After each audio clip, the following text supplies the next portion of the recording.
Hay historias que empiezan con un error y terminan siendo el mayor acierto de la vida. Hay historias en las que uno firma un papel creyendo saber exactamente lo que hace y solo descubre la verdad cuando ya es tarde para echarse para atrás, pero lo suficientemente temprano para que todo cambie. Si apenas estás empezando, bienvenido a una de esas historias. Antes de seguir, suscríbete al canal para recibir videos nuevos todos los días. Déjanos en los comentarios de qué ciudad nos estás viendo. Me encanta saber hasta dónde llegan estas historias y de una vez deja tu like, que nos ayuda a seguir trayendo narrativas que de verdad nos mueven. Ahora, vente conmigo. El espejo improvisado en el pequeño vestidor de la hacienda le devolvía a Sofía Morales una imagen que no reconocía. Se quedó parada frente a él por casi un minuto entero, intentando encontrar algo familiar en aquella mujer reflejada en el cristal, y no halló casi nada. El vestido era de seda y encaje francés, bordado a mano por un taller del que nunca había oído hablar antes de 3 semanas atrás, y que probablemente cobraba por metro lo que ella ganaba en un mes entero de clases en la escuela pública de la colonia La Esperanza. El aroma a jazmín lo envolvía todo, proveniente de las florecitas que sujetaban sus rizos sueltos con una delicadeza quirúrgica que solo una mano profesional podría lograr. Afuera, del otro lado de los altos muros del jardín, un cuarteto de cuerdas tocaba algo que ella reconoció vagamente como Debussy, y la música llegaba filtrada por la distancia y por su propia confusión interior, suave e irreconocible al mismo tiempo, como todo en aquella tarde. Se suponía que sería sencillo. Ese era el trato. Se lo repitió a sí misma mientras miraba su propio reflejo. Un año, una firma, una compensación de lana que cubriría la renta atrasada de los últimos 4 meses, las deudas del préstamo estudiantil que venían creciendo con intereses compuestos desde hacía 2 años, y el tratamiento de artritis de su mamá, doña Elena, que el Seguro Social no cubría y que ya había agotado todos los recursos que ambas habían logrado juntar. Un año, y después papeles firmados, libertad, y la vida retomada desde donde se había quedado, quizás un poco diferente, quizás con lo suficiente para respirar. Era eso, era solo eso. Parpadeó hacia el espejo. No era solo eso. Había empezado 27 días atrás con una llamada de número desconocido que casi no contestó. Del otro lado de la línea, una voz seca y precisa se había presentado como el licenciado Arturo Solís, abogado del Grupo Alcántara, y le había preguntado si ella sería la profesora Sofía Morales, que había participado en un debate sobre literatura mexicana contemporánea en la Biblioteca Pública Estatal de Jalisco. Ella había dicho que sí, aún sin entender, y la voz había hecho una pausa calculada antes de continuar. Había una propuesta que presentar, en persona si era posible, con discreción absoluta, si ella aceptaba. Sofía había colgado el teléfono y se había quedado sentada en la mesa de la cocina por 20 minutos, mirando el aparato como si pudiera explicar algo por sí solo. Después había vuelto a llamar. La oficina del licenciado Arturo estaba en el 32º piso de un edificio espejado en la colonia Providencia, con vista al Nevado de Colima y a la ciudad al mismo tiempo, y Sofía había llegado con sus jeans gastados y su bolsa de piel sintética que había comprado en un tianguis cuando aún era estudiante de letras. Se había sentado en la silla de piel que probablemente costaba más que su moto, y había escuchado la propuesta con la espalda recta y las manos cruzadas en el regazo, sin dejar ver nada. La propuesta era la siguiente. Mateo Alcántara, heredero único del Grupo Alcántara, uno de los conglomerados empresariales más grandes del occidente de México, con participaciones en construcción civil, energía renovable y agronegocios, había perdido a su padre 6 semanas antes. Su padre, don Ricardo Alcántara, había dejado un testamento con una cláusula que el abogado describió con un cuidado quirúrgico que no lograba ocultar del todo lo complicada que él mismo la encontraba. Para que Mateo asumiera el control total de las acciones con derecho a voto del grupo, incluyendo las acciones que garantizaban la mayoría en el Consejo de Administración, necesitaría presentarse casado dentro de 90 días de la lectura del testamento. El matrimonio tendría que ser legalmente registrado y tendría que demostrar, a lo largo de los 12 meses siguientes, apariencia de estabilidad ante los demás miembros del Consejo. La compensación de lana para la persona que aceptara participar en este arreglo sería, había dicho el abogado, sustancial. Hubo una pausa después de eso, esperando. Ella había preguntado por qué ella. Había 50 mujeres más adecuadas en la lista de contactos de cualquier empresario de Guadalajara. El licenciado Arturo había sonreído por primera vez desde que ella había entrado a la sala. Había sido exactamente porque ella había preguntado eso, dijo él, que su nombre estaba en la lista. Sofía había pasado los 26 días siguientes resistiendo. Había platicado con su mamá sin contarle nada de verdad. Había revisado sus números 3 veces, buscando alguna otra salida que no existía. Había intentado dormir y había fallado con regularidad. Y entonces, en la mañana del 26º día, había llamado al licenciado Arturo y le había dicho que aceptaba. Ahora estaba en el vestidor de la hacienda, con flores en el cabello y seda en el cuerpo, oyendo a Debussy, y el corazón le latía a un ritmo que no podía clasificar entre ansiedad y pavor. Era una ceremonia pequeña. 50 invitados cuidadosamente seleccionados, la mayoría miembros del consejo y sus cónyuges, con un puñado de figuras de la alta sociedad jalisciense que le darían al evento la apariencia de algo genuino. La historia fabricada que ella había memorizado en los últimos días hablaba de un reencuentro en San Miguel de Allende, una cena en un restaurante del centro, una vista a las cúpulas coloniales, un primer beso que nunca había sucedido. Había practicado la historia hasta que sonara natural en su propia voz, lo que fue el ejercicio más extraño que había hecho en toda su vida. Alguien tocó levemente la puerta.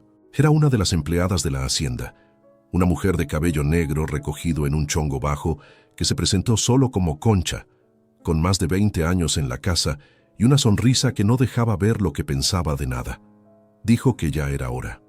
Sofía respiró hondo, miró una última vez al espejo y se fue. Y el jardín de la hacienda Alcántara quedaba en la parte trasera de un terreno de casi 4.000 metros cuadrados en Chapultepec, y era una cosa de otro mundo en una tarde así, con la luz cayendo oblicua sobre las linternas blancas suspendidas entre los jacarandás y el aroma a jazmín mezclándose con la brisa que venía del lago de Chapala, a pocas cuadras de allí. Los 50 invitados estaban dispuestos en 2 filas de sillas cubiertas de tela blanca, y todos se voltearon cuando ella apareció en la entrada cubierta de flores que conducía al altar improvisado debajo de un kiosco de hierro forjado. Caminó con la espalda recta y la mirada firme, exactamente como había planeado. Profesional, serena. Él estaba de espaldas. Ella lo había visto una vez antes, en el debate de la biblioteca, meses atrás. Él había hecho una única pregunta durante la discusión sobre el papel de la voz narrativa en la ficción regionalista mexicana, y la había hecho con la precisión de alguien que había leído lo suficiente para saber lo que preguntaba, y con la brevedad de quien no le gustaba ocupar espacio innecesario. Ella había respondido. Él había escuchado, y eso había sido todo. Una pregunta, una respuesta. Ella no había vuelto a pensar en eso hasta que el licenciado Arturo llamó. Cuando él se volteó, estaba con un traje oscuro y expresión neutra, y ella se dio cuenta de que era más alto de lo que había recordado. Los ojos eran oscuros y directos y no regalaban nada. Él esperó que ella llegara a su lado y entonces extendió la mano, y ella puso la suya sobre la de él, y la mano de él estaba fría. La ceremonia fue corta, conducida por un juez del registro civil de voz grave y solemne, que no parecía sospechar de absolutamente nada.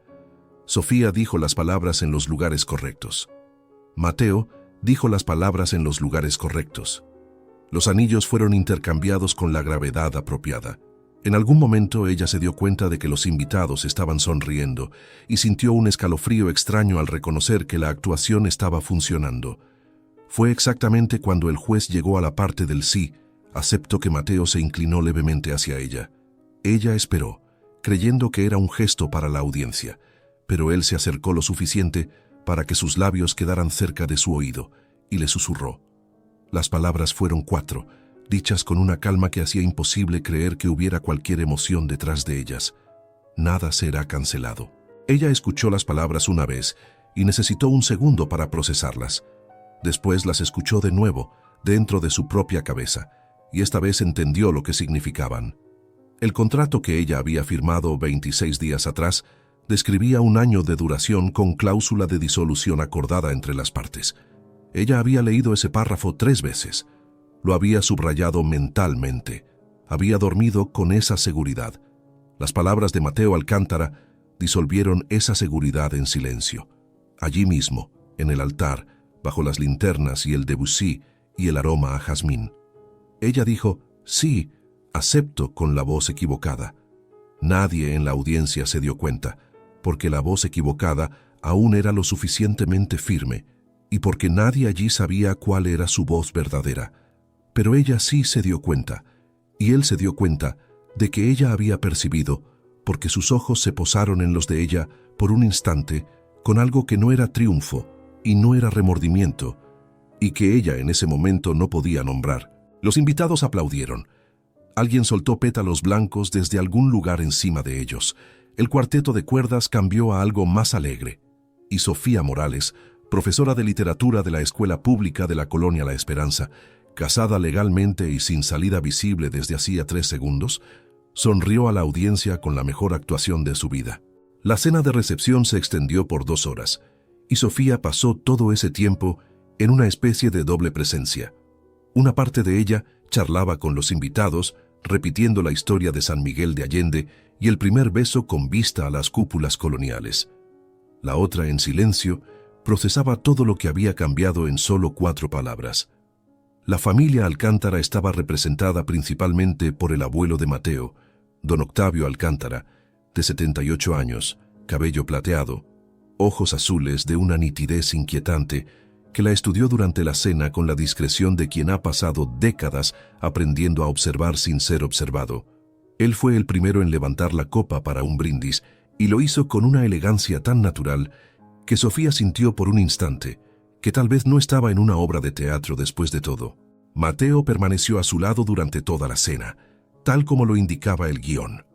Tocó su mano en los momentos justos, respondió a las preguntas con la historia fabricada sin titubear una sílaba, y no la miró de una manera que dejara ver algo más allá de un novio ligeramente reservado en su propia boda, lo cual, considerando el contexto, era una actuación perfectamente creíble. Fue solo cuando los últimos invitados se marcharon y los empleados comenzaron a recoger las mesas del jardín que Sofía tuvo el primer momento de silencio real de la noche. Estaba sola cerca del kiosco, con los zapatos en la mano porque los tacones se le habían hundido en el pasto en al menos 3 ocasiones, cuando escuchó sus pasos acercándose. Él se detuvo a 2 metros con las manos en los bolsillos y esperó. Ella se volteó despacio. Había una versión de sí misma que quería decir muchas cosas, y quería decirlas en voz alta y con todas las palabras que merecía usar. Pero había otra versión que sabía que gritar en el jardín de una hacienda a las 11 de la noche, en un día en que acababa de casarse, no llevaría a absolutamente nada útil. Ella eligió esa versión. ¿Cuánto tiempo?, preguntó, con una calma que la sorprendió un poco. 3 años, respondió él. Su voz era neutra, como lo había sido durante toda la ceremonia, y no tenía la crueldad que ella había esperado. Tenía una especie de objetividad que era casi peor que la crueldad. Era la voz de alguien que presentaba un dato. El contrato que tú habías firmado, continuó él, había sido reemplazado por una versión revisada durante los 3 días anteriores a la ceremonia. El licenciado Arturo te había enviado la versión correcta a la dirección de correo electrónico que proporcionaste. Tú la habías firmado sin volver a leer. Sofía sintió el peso de ese error con una nitidez que no era nada agradable. ¿A poco? ¿Cómo había sido tan ingenua? La prisa, la desesperación, la necesidad de lana, todo se había confabulado para que cometiera el error más básico. Él dijo que los términos financieros seguían siendo generosos. Dijo que la estructura de la vida cotidiana dentro de la hacienda sería determinada por ella, dentro de parámetros razonables. Dijo que no tenía intención de hacer aquello más difícil de lo necesario. Ella escuchó todo, con los zapatos en la mano y el aroma a jazmín aún en el aire, y cuando él terminó, ella dijo solo una cosa: «Buenas noches, Mateo», y caminó de regreso dentro de la hacienda sin apresurar el paso. Ella solo dejó caer la máscara cuando llegó al cuarto que había sido preparado para ella. un cuarto separado del de él por un pasillo largo y una puerta con cerradura, detalle que ella había notado durante la visita previa a la hacienda y que había sido lo único en ese acuerdo que había parecido al menos honesto. Se sentó en la orilla de la cama con el vestido de seda aún puesto y se quedó mirando sus propias manos por un largo tiempo. Había firmado sin volver a leer. Había cometido el error más básico que un ser humano adulto con formación universitaria podría cometer en un momento de presión financiera y esperanza desesperada, y ahora estaba sentada en una cama de hacienda en Guadalajara con un anillo en el dedo y 3 años por delante. Respiró hondo una vez, después otra. Después fue al baño, se lavó la cara y regresó a la cama. Se acostó de espaldas, con los ojos en el techo, y se quedó escuchando el silencio inmenso de aquella casa que no era suya, que olía a cera y madera vieja y flores que ella no había elegido, y pensó en lo que su mamá diría si supiera, y pensó en las clases del lunes que alguien tendría que cubrir, y pensó en las 4 palabras que lo habían cambiado todo. Nada será cancelado. Cerró los ojos. Por la mañana los abrió, con los ojos secos y la espalda recta, como siempre. La hacienda Alcántara tenía 53 habitaciones. Sofía las había contado el segundo día, recorriendo los pasillos con una taza de café de olla que había preparado ella misma en la enorme cocina de mármol blanco, porque había llegado a las 6 de la mañana y ninguno de los empleados había aparecido aún, y ella necesitaba algo concreto que hacer con las manos mientras procesaba dónde estaba. 53 habitaciones, 3 pisos, una biblioteca con estantes del suelo al techo, cubiertos de obras que parecían haber sido elegidas con mucho cuidado a lo largo de décadas, una galería en el segundo piso con pinturas que ella reconoció como de importantes artistas jaliscienses, y un silencio que se extendía por todo eso, como si hubiera sido instalado junto con la estructura de la casa, parte integrante de la arquitectura. Era un silencio que oprimía. En el tercer desayuno, ella apareció en la mesa con sus jeans gastados de siempre y una blusa azul sencilla que había traído en la maleta, porque nadie la había instruido a usar otra cosa aparte del vestido de ceremonia, y el guardarropa que ella había encontrado en el closet de su cuarto estaba repleto de prendas que claramente no habían sido elegidas por ella. Vestidos de marcas que costaban lo que ella ganaba en años, no meses. Trajes de trabajo de telas que ella reconocía solo de aparadores, zapatos de tacón en colores discretos, todos de su número exacto, lo que significaba que alguien había descubierto su número de zapato antes de llenarlo, y ese detalle la incomodó más de lo que debería. Ella había cerrado el closet sin sacar nada. Mateo ya estaba en la mesa cuando ella llegó. Estaba de traje, lo que era difícil de explicar a las 6:30 de la mañana, pero así era él. Había un periódico abierto frente a él y una taza de café a la derecha. Levantó los ojos cuando ella entró, bajó la mirada por los jeans gastados y la blusa azul y volvió al periódico sin decir nada. Ella se sentó, se sirvió café y abrió el periódico que estaba doblado en el otro extremo de la mesa. Permanecieron en silencio por 11 minutos. Ella los había contado. Fue él quien habló primero. Dijo que había una reunión con el Consejo de Administración el viernes y que se esperaría que ella estuviera presente en el almuerzo que seguiría. Dijo eso sin quitar los ojos del periódico. Ella dijo que estaría. Él volteó la página. Los empleados de la hacienda eran 4, más un equipo de limpieza que venía 3 veces por semana. Sofía había aprendido los nombres de todos el segundo día. Concha, quien la había ido a buscar al vestidor de la ceremonia, era la ama de llaves, y tenía una eficiencia silenciosa que inspiraba al mismo tiempo respeto y una ligera incomodidad. Don Pepe era el chofer y jardinero, hombre de pocas palabras y un conocimiento enciclopédico sobre plantas que demostraba con comentarios sueltos cuando creía que nadie prestaba mucha atención. La cocinera era doña Chayo, que cocinaba como si alimentar fuera un acto de cuidado, lo cual era, y estaba Vero. Verónica Landa era la asistente personal de Mateo y era una categoría aparte. 30 y tantos años, cabello corto oscuro, lentes de armazón delgado y una capacidad de estar presente e invisible al mismo tiempo que Sofía había notado desde el primer día. Vero había empezado a trabajar para la familia Alcántara antes que Mateo, como asistente del abuelo don Octavio, y había sido transferida al heredero cuando don Octavio se jubiló de las operaciones cotidianas del grupo. Ella sabía de todo, se percibía fácilmente y revelaba exactamente lo que decidía revelar, ni un gramo más. Al cuarto día, fue Vero quien apareció en la puerta de la biblioteca donde Sofía había pasado la tarde entera leyendo, y dijo que la profesora había recibido un paquete. Era del licenciado Arturo. Dentro había una copia del contrato revisado, lo que ella ya esperaba, y una carta de una sola página escrita en lenguaje jurídico denso que ella leyó 3 veces hasta entender completamente. 3 años, como él había dicho en el jardín, con cláusulas sobre convivencia conyugal que el licenciado Arturo describía con un eufemismo que lo hacía todo aún más irritante. Expectativas razonables de una relación conyugal para fines de verificación pública. Apariencias a mantener en contextos sociales y profesionales. Nada de comunicación con la prensa sin aprobación previa.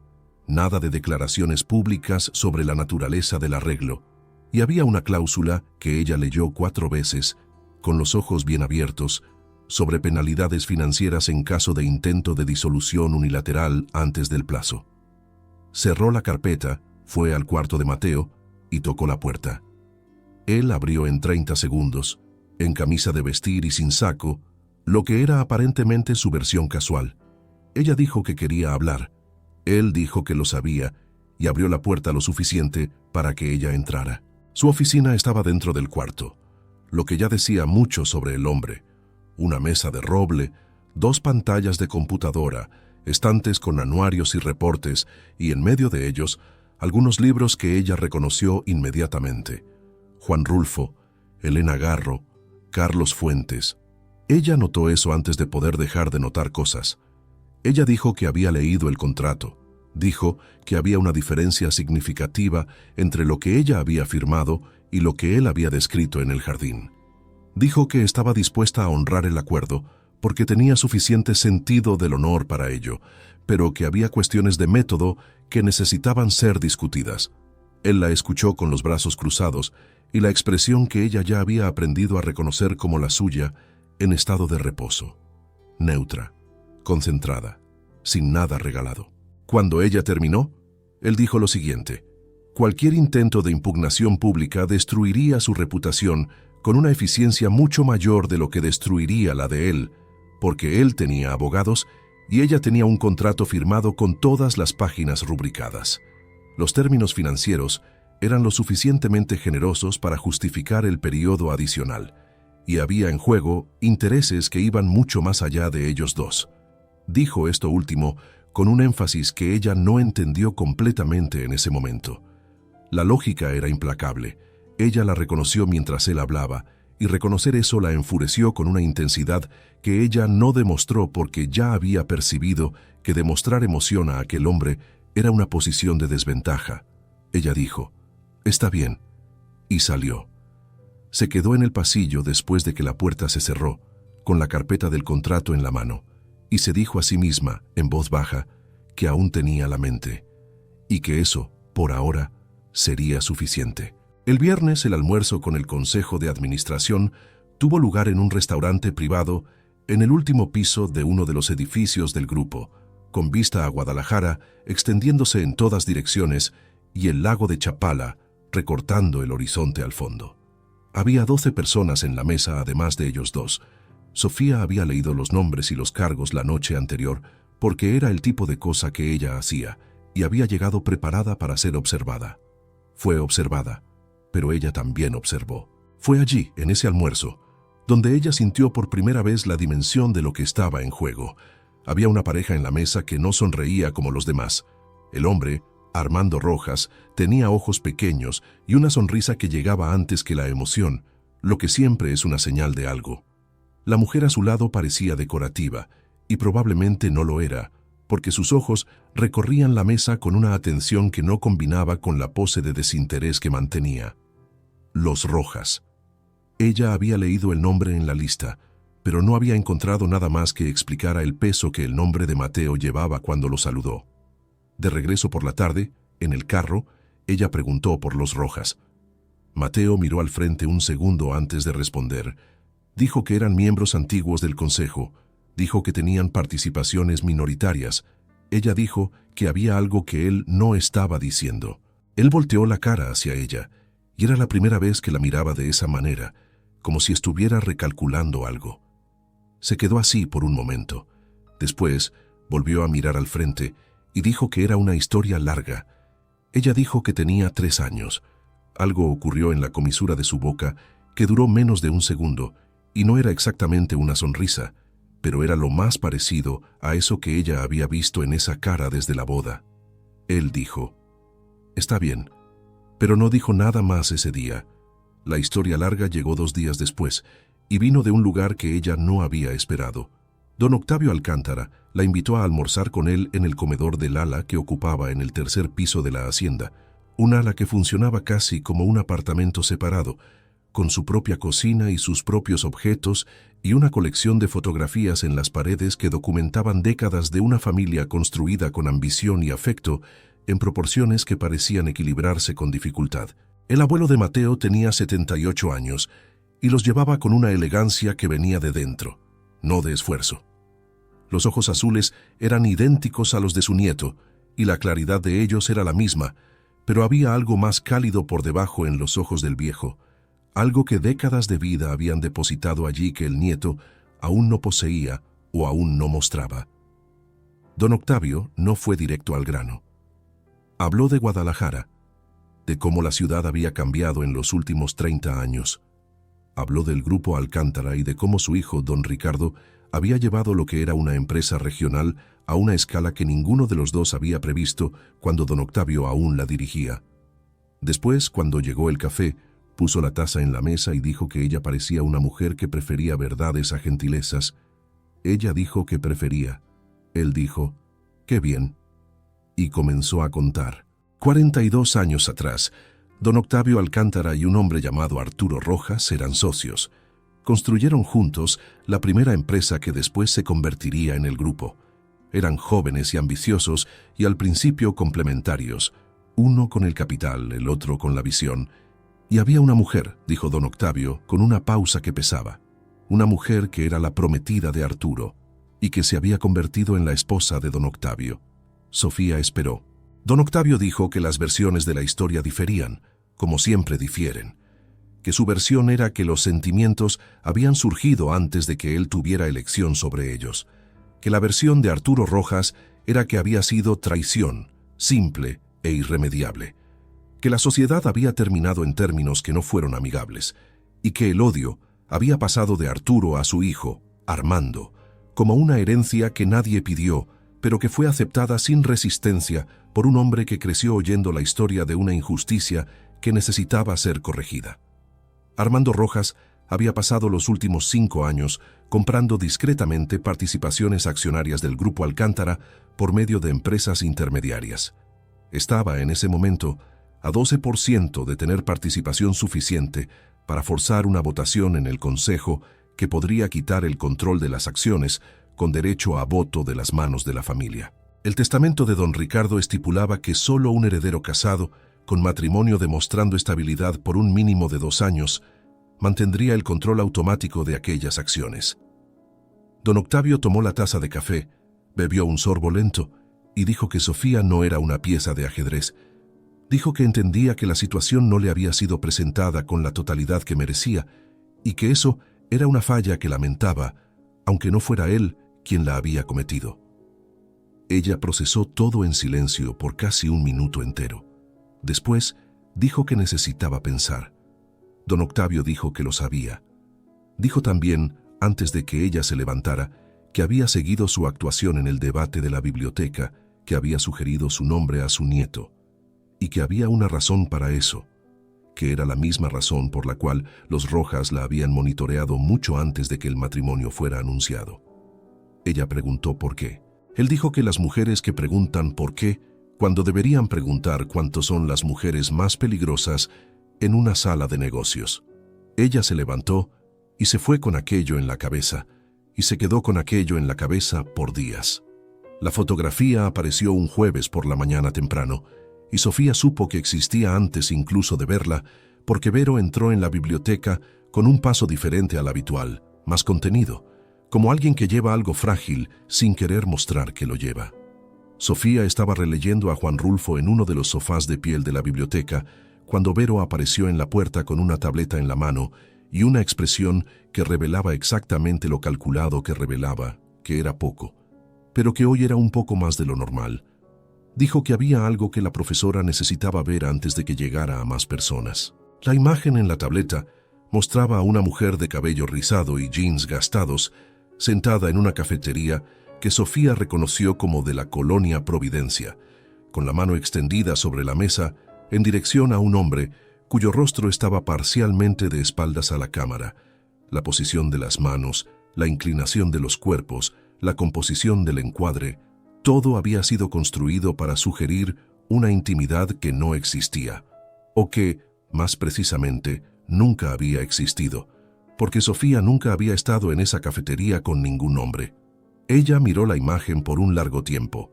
Vero dijo que había circulado en algunos grupos de mensajes del medio financiero jalisciense en las últimas horas. Dijo que la calidad de la manipulación era lo suficientemente buena para engañar a quien no prestaba mucha atención y lo suficientemente mala para ser desmontada por quien sí lo hiciera. Sofía dijo que quería ver el archivo original. Vero dijo que era exactamente lo que ella había esperado que dijera. Se quedaron en la biblioteca por 2 horas esa mañana, Sofía y Vero, con las tabletas y computadoras entre ellas y el silencio de la casa alrededor. Vero tenía un acceso a sistemas e información que a Sofía le tomó un tiempo comprender completamente, porque ese acceso no era el acceso obvio de quien tiene permisos administrativos. Era el acceso de quien había construido, a lo largo de años, una red de conocimiento sobre la estructura del grupo que iba mucho más allá de una descripción de puesto. El archivo de la fotografía tenía metadatos que no coincidían. La fecha de creación del archivo era posterior en 3 semanas a la fecha que la imagen sugería. Las sombras en la cafetería eran inconsistentes con la hora indicada en la supuesta geolocalización, y el rostro del hombre, cuando ampliado y procesado, revelaba una superposición digital que, para los ojos correctos, era evidente. Sofía dijo que eso necesitaba llegar a Mateo. Vero dijo que lo sabía. Dijo también con una calma que a Sofía le tomó un instante percibir que era cuidadosa y no indiferente, que había una cosa adicional que Sofía necesitaba saber, que los Rojas no habían sido los únicos en monitorearla antes del matrimonio, que había un informe de levantamiento de perfil que había sido encargado por el licenciado Arturo y aprobado por Mateo varios meses antes de que se hiciera la llamada, y que ese informe contenía detalles sobre su vida que incluían sus finanzas, su rutina, su familia y su historial profesional. Sofía se quedó callada. Vero esperó. Ella dijo que lo sabía, no porque lo hubiera descubierto antes, sino porque había deducido que tenía que ser así y había preferido no confirmarlo mientras no tuviera certeza. Ahora tenía certeza y tenía la frialdad de quien había dormido con ese conocimiento potencial por semanas y se había preparado para cuando se hiciera real. Vero inclinó levemente la cabeza, como si estuviera recalibrando algo. Mateo llegó a casa a las 7 de la tarde y Sofía lo estaba esperando en su oficina, sentada en la silla frente a la mesa de roble, con la tableta en la mano. Él entró, vio la escena y cerró la puerta. Ella le mostró la fotografía. Le explicó las inconsistencias que ella y Vero habían identificado y dijo que había 2 cuestiones. La primera era qué hacer con la imagen. La segunda, dijo ella, con una calma que era construida pero no frágil, era qué había pensado él que sucedería cuando ella descubriera que había sido monitoreada antes de recibir la llamada del licenciado Arturo. Él se quedó parado frente a ella. Tenía el saco en el brazo y la corbata ligeramente aflojada, y por primera vez desde que ella lo conocía, él parecía no vulnerable, porque ese no era su territorio, pero sí ligeramente fuera del perímetro que controlaba. Dijo que había esperado enojo. Ella dijo que el enojo estaba allí, pero que el enojo sin dirección era desperdicio de energía, y que ella prefería gastarla en algo útil. Él se quedó en silencio por unos segundos. Después dijo que había justificaciones para el proceso de selección y que reconocía que ellas no hacían el proceso más aceptable desde el punto de vista de ella, pero que eran las justificaciones que tenía. Dijo que había urgencia, que había riesgo y que el criterio más importante no había sido ninguno de los datos del informe, sino una pregunta que ella había hecho en un debate de literatura sobre el papel de la ética en la ficción narrativa y el modo en que había respondido cuando alguien en la audiencia había discrepado. Ella preguntó qué había en una respuesta a una pregunta literaria que hiciera de alguien una candidata para un matrimonio de conveniencia. Él dijo que había honestidad, que había claridad moral sin arrogancia, y que esas eran características difíciles de fabricar e imposibles de esconder. Ella se quedó con aquello por un momento. Después dijo que la fotografía era el problema inmediato y que necesitaban decidir qué hacer. Ellos trabajaron juntos por primera vez esa noche, sentados a ambos lados de la mesa de roble, y fue un descubrimiento extraño para los dos al mismo tiempo. Él trabajaba con una precisión que ella reconoció como pariente de su propia precisión. Diferente en los instrumentos, semejante en la intensidad. Ella conectaba puntos con una velocidad que él claramente no había esperado, y ella se dio cuenta de que él había percibido eso por el modo en que su atención se ajustó. La conclusión a la que llegaron fue que una negación formal vía abogados crearía ruido sin eliminar la imagen, que la imagen necesitaba ser desmontada públicamente, y que el mejor escenario para eso sería un contexto en el que estuvieran presentes sin estar a la defensiva. Había una gala benéfica dentro de 10 días, en el lanzamiento de una nueva ala del hospital infantil que la familia Alcántara había financiado. Sería el ambiente ideal. Sofía podría verificar si los Rojas estarían presentes. Vero confirmó a la mañana siguiente que Daniela Rojas estaría. Daniela era la hija de Armando Rojas, de 32 años, graduada en Economía en París y especializada en reestructuración corporativa, y era, según todos los relatos que llegaron a Sofía en las semanas siguientes, la mente operativa de la estrategia de la familia. El padre tenía el odio y el capital, la hija tenía el método.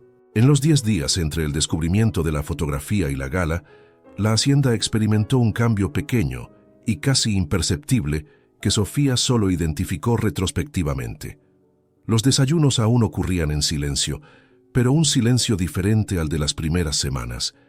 Él había empezado a dejar libros en la sala, no de forma demostrativa, solo olvidados en lugares por donde ella pasaba, y ella había empezado a responder con otros libros dejados en los mismos lugares, con marcadores de página en los pasajes que ella creía que él debería leer. Ninguno de los dos comentó sobre eso. Era una conversación sin palabras, y quizás por eso era la conversación más honesta que tenían. Cierta tarde ella lo encontró en la biblioteca, de pie frente a los estantes, con una novela que ella había marcado en la mano. Él estaba en el pasaje que ella había marcado, y cuando se dio cuenta de que ella había entrado, solo levantó los ojos brevemente y después volvió al libro. Ella se sentó en silencio y abrió el suyo, y se quedaron así por una hora, y cuando ella salió, había una ligereza en el pecho que ella no sabía nombrar y prefirió no intentar. La llamada de su mamá llegó una tarde de lluvia fuerte, de esas lluvias de Jalisco que llegan sin aviso y transforman las calles en ríos temporales. Doña Elena tenía la voz de siempre, un poco cansada pero no desesperada, y preguntó cosas que las mamás preguntan sobre alimentación y sueño y si la estaban tratando bien. Sofía respondió con la versión editada que había construido para esas llamadas, suficientemente verdadera para no ser una mentira completa, suficientemente incompleta para proteger a su mamá de preocupaciones que ella no necesitaba cargar. Doña Elena dijo que tenía días buenos y días difíciles con la artritis, pero que el remedio nuevo que el médico le había recetado estaba haciendo la diferencia. Dijo eso de un modo que era genuino y agradecido, y Sofía sintió la presión de la verdad que no podía decir, que la artritis estaba siendo tratada con el remedio correcto porque el dinero de la primera cuota del acuerdo había llegado y ella había pagado el tratamiento antes que cualquier otra cosa. Después de colgar, se quedó en el cuarto con el teléfono en la mano por un tiempo. Después fue a prepararse para la gala. El vestido que ella eligió fue, por primera vez, uno de los que estaban en el closet. No porque se hubiera rendido y no porque hubiera aceptado algo, sino porque había una batalla que librar en 10 días y ella sabía que los instrumentos importan, y el rojo rubí era el color correcto para aparecer en un salón dorado y no ser invisible. Pero había conseguido un chofer y 2 hombres discretos que se mantendrían a la distancia suficiente para no llamar la atención y lo suficientemente cerca para cualquier eventualidad. Ella también había, sin ser solicitada, organizado un dossier de 3 páginas sobre los invitados del evento, con observaciones sobre las conexiones de cada uno con los Rojas, que Sofía leyó en el carro con la misma atención que le habría dado a un examen difícil. Mateo estaba esperando en el recibidor cuando ella bajó. Él estaba con el traje negro de siempre, pero había algo diferente en el modo en que él la vio entrar. No fue exactamente lo que ella esperaría de un hombre en una novela, porque no era ese tipo de cosa lo que él mostraba. Era más sutil que eso. Era una atención que se organizó de otra manera por un segundo antes de volver a la normalidad. Ella preguntó si estaba listo para la actuación. Él dijo que creía que ya no era exactamente una actuación. Ella no supo qué hacer con eso en el momento, así que lo guardó para pensarlo más tarde. En el carro, él dijo que había algo que ella necesitaba saber antes de llegar, que los Rojas tenían conexiones en la prensa financiera local y que probablemente habría 1 o 2 personas en el evento, con instrucciones de registrar cualquier cosa que pareciera una discordia. Dijo que no le estaba pidiendo que fingiera algo que no sentía, solo le estaba diciendo el contexto. Ella dijo que entendía el contexto. Él dijo también que lamentaba la forma en que todo había sido presentado al principio, con las palabras exactas, que había urgencia y había presión, pero que eso no hacía el método aceptable, y que él lo sabía. Ella lo miró en el asiento a su lado, con las luces de la ciudad pasando por las ventanas del carro y la voz de él aún en el aire entre ellos, y procesó aquellas palabras con el cuidado que merecían. Dijo que creía que eran necesarias más que suficientes, pero eran necesarias, y ella las aceptaba por ahora. El evento era grandioso de la forma en que los eventos de familia millonaria son grandiosamente bonitos, con el salón del hotel iluminado con velas y oro falso y flores reales. Había periodistas de columnas sociales y ejecutivos de traje y mujeres con joyas que Sofía había aprendido a identificar en pocas semanas de convivencia con aquel universo. Había uno de esos silencios colectivos que se instalan cuando una llegada es notada, y ella sintió ese silencio instalarse cuando entraron. Ella caminó con la espalda recta y el rojo rubí y la mano en el brazo de él, y pensó que había sido profesora de literatura el tiempo suficiente para saber que los mejores personajes son aquellos que encuentran una verdad dentro de la ficción que están construyendo. Daniela Rojas estaba al otro lado del salón y sus miradas se cruzaron inmediatamente, y las dos sabían exactamente lo que era aquello. El escenario estaba montado. El salón dorado del hotel era de esos lugares que habían sido diseñados para hacer que la gente se sintiera más pequeña, y Sofía había decidido, aún en el carro, que no lo permitiría. La nueva ala del hospital infantil había recibido el nombre de la madre de Mateo, Beatriz Alcántara, fallecida 7 años antes, y había algo en ese detalle que ella había guardado sin comentar. No era el tipo de cosa que quedaba bien diciendo en voz alta en una noche de gala, y tampoco era el tipo de cosa que ella procesaba rápidamente. Se llamaba Ala Beatriz Alcántara, y en una de las paredes del salón había una fotografía de ella, joven y de ojos claros, con el mismo ángulo de expresión del hijo cuando él no intentaba ser neutro. El cóctel duró 1 hora antes de la ceremonia formal de lanzamiento, y durante esa hora, Sofía circuló con Mateo con la naturalidad que había descubierto en sí misma en las últimas semanas. Una naturalidad que no era fabricada, pero que había sido construida sobre una base de decisión consciente, lo que era diferente. Ella había elegido estar allí. Eso la separaba de personajes que solo obedecen al argumento. Los miembros del consejo saludaron, las esposas de los miembros del consejo evaluaron con la discreción inadecuada de quien cree que la discreción es sobre la velocidad de la mirada y no sobre la mirada en sí. Y Sofía correspondió con la precisión de una mujer que había leído personas toda su vida dentro y fuera de las páginas de libros. Había lenguaje corporal que ella conocía de la sala de clases, de la posición de quien está construyendo un argumento antes de hablar, de la posición de quien escuchó algo con lo que discrepa, pero aún no decidió si va a refutar. Daniela Rojas tenía 28 años de experiencia en salas de reunión dentro de una ropa de 32. Era eso lo que Sofía había concluido después de leer el dossier de Vero en el carro. La mujer sabía lo que hacía, y lo que hacía era hacer que el campo de juego fuera desfavorable para el adversario antes incluso de que el partido comenzara formalmente. El encuentro ocurrió cerca de la mesa de bebidas, lo que era inevitable porque, en eventos como esos, la mesa de bebidas es siempre donde las conversaciones más significativas ocurren sin parecer que están ocurriendo. Daniela llegó con un vaso de agua mineral y una sonrisa que llegaba al destino antes de partir del origen. Dijo que estaba feliz de finalmente conocer a la profesora de literatura que había conquistado el corazón del heredero Alcántara de forma tan repentina. Dijo eso con una suavidad que tenía aristas. Sofía dijo que también estaba feliz de conocerla. Daniela dijo que era una historia bonita, la del reencuentro en San Miguel de Allende. Dijo que había leído la columna social. Dijo que matrimonios así, apresurados y emocionales, eran románticamente inspiradores, pero que a veces la prisa tenía que ver con plazos y no con sentimientos. Era una insinuación directa cubierta con barniz suficiente para tener negabilidad, construida con cuidado por alguien que había practicado. Sofía tomó un sorbo de su vaso antes de responder, lo que no era vacilación, era tiempo deliberadamente tomado. Entonces dijo, con la misma suavidad calibrada, que había enseñado literatura el tiempo suficiente para saber que las historias más verdaderas son siempre aquellas que parecen improbables para quien está de fuera, que los plazos en la vida de una familia con 4 décadas de historia empresarial eran muchos, y que los más importantes rara vez tenían que ver con testamentos, que sin embargo, si Daniela se refería a alguna cláusula específica, sería más eficiente decir exactamente lo que quería decir. Hubo una pausa después de eso. Daniela inclinó levemente la cabeza. Había una recalibración ocurriendo por debajo de la superficie, y Sofía la sintió sin necesidad de nombrarla. Daniela dijo que era directa por hábito, y que su familia había aprendido hace mucho tiempo que los Alcántara eran especialistas en crear narrativas que protegían sus intereses a expensas de otros. Sofía dijo que entendía.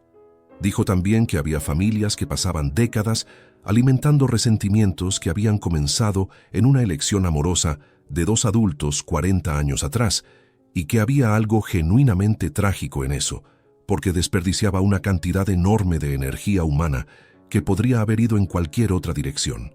El silencio que siguió fue de una calidad diferente a los anteriores. Mateo había llegado al lado de Sofía en algún momento durante el final de ese intercambio, y ella sintió su presencia allí sin que él dijera nada. Daniela los miró a los dos, después miró solo a Mateo, y había un mensaje en esa mirada que Sofía interpretó correctamente, que Daniela había calculado que la profesora sería el eslabón débil y había descubierto que había calculado mal. La ceremonia de lanzamiento fue discursada y aplaudida y fotografiada con la solemnidad de costumbre. Mateo subió al escenario para representar a la familia y dijo las palabras que necesitaban ser dichas con la competencia de quien había hecho eso muchas veces, pero había algo más esa noche, una especie de peso real que Sofía podía ver porque estaba aprendiendo a leer ese rostro. De regreso al salón, hubo un momento en que ella quedó ligeramente separada de él por un grupo de invitados, y fue en ese momento que una de las personas del grupo de Daniela, un hombre joven con cara de asesor, se acercó y dijo bajito que había una fotografía interesante circulando, y que quien supiera dónde encontrarla podría interesarse. Dijo eso con el tono de quien está ofreciendo una mercancía. Ella sonrió y dijo que la había visto, y dijo que quien había creado esa fotografía había hecho un trabajo razonable, pero que había cometido un error básico con los metadatos del archivo, que era el tipo de error que cualquier perito forense digital identificaría en 20 minutos, y que era una pena que la calidad del trabajo no hubiera sido mejor, porque había dado mucho trabajo señalar cada inconsistencia en el informe que ya había sido preparado para ser entregado al licenciado Arturo y posteriormente al consejo. El asesor no dijo nada más. Más tarde, cuando la ceremonia había terminado y los invitados comenzaban a dispersarse en grupos más pequeños y conversaciones más íntimas, Mateo la encontró cerca de una de las ventanas que daban a las luces de la ciudad allá abajo. Había una distancia entre ellos y después él la acortó y ella se volteó. Él dijo que había seguido todo. Ella dijo que lo sabía. Él dijo que ella había sido extraordinaria. Ella dijo que había hecho lo necesario. Había una cualidad diferente en el aire entre ellos en ese momento, algo que había sido construido en las semanas anteriores y que esa noche había consolidado de una manera que ninguno de los dos había planeado. Ella aún estaba de rojo rubí y las luces de la ciudad detrás de ella, y él la estaba mirando con los ojos oscuros y directos y sin la neutralidad de protocolo, y había en esa mirada algo que ella había aprendido a reconocer como real, porque sabía la diferencia entre lo que era calculado y lo que no era. Él se inclinó y la besó. No fue un beso ensayado para los invitados, porque no había invitados lo suficientemente cerca para ver. Fue un beso que vino de algún lugar que los dos habían estado construyendo sin acordar formalmente construir, con la lentitud de las cosas que se forman cuando las personas dejan de fingir que no están sintiendo lo que están sintiendo. Ella correspondió. Cuando terminó, se quedaron parados por un segundo, y ella se dio cuenta de que había algo sucediendo en su pecho que no estaba en el guión original de absolutamente nada. Salieron del evento antes de lo que habían planeado, y en el carro de regreso, el silencio era de una calidad que no era incómoda. Era el silencio de dos personas que acababan de descubrir algo y aún estaban decidiendo qué hacer con ese descubrimiento. En la hacienda, en la terraza que quedaba en el segundo piso con vista al jardín y al fragmento de lago que aparecía entre los edificios del barrio, se quedaron por mucho tiempo sin decir nada. El cielo de Guadalajara tenía estrellas incluso con las luces de la ciudad, porque el viento serrano limpiaba el aire de cierta forma, y había algo en aquello que Sofía siempre había encontrado de una generosidad específica. Mateo dijo que había empezado a despertarse por la mañana pensando en lo que ella estaría leyendo. Ella se quedó con aquello. Él dijo que se había dado cuenta de que estaba esperando el desayuno, no por el café, sino por la conversación, incluso cuando la conversación era silenciosa. Ella dijo que había planeado, en los primeros días, soportar los 3 años con la dignidad de quien cumple un contrato difícil y después se va más fuerte. Que había planeado encontrar en algún momento una forma de impugnar los términos, que había planeado muchas cosas que habían dejado de tener sentido en algún punto del camino que ella no podía identificar con precisión. Él dijo que había cometido errores serios al principio y que no se hacía ilusiones de que las disculpas deshicieran esos errores. Ella dijo que lo sabía. Él dijo que lo que estaba proponiendo, si ella aceptaba, no era un ajuste en el contrato. Era otra cosa completamente. Era el intento de construir algo real a partir de una base que había empezado torcida. Ella miró el lago entre los edificios por un momento. Después dijo que iba a necesitar tiempo para confiar, que la confianza no era una decisión, era una construcción, y que ella construía despacio, que él necesitaría paciencia con eso. Él dijo que la tenía. Ella preguntó cómo lo sabía.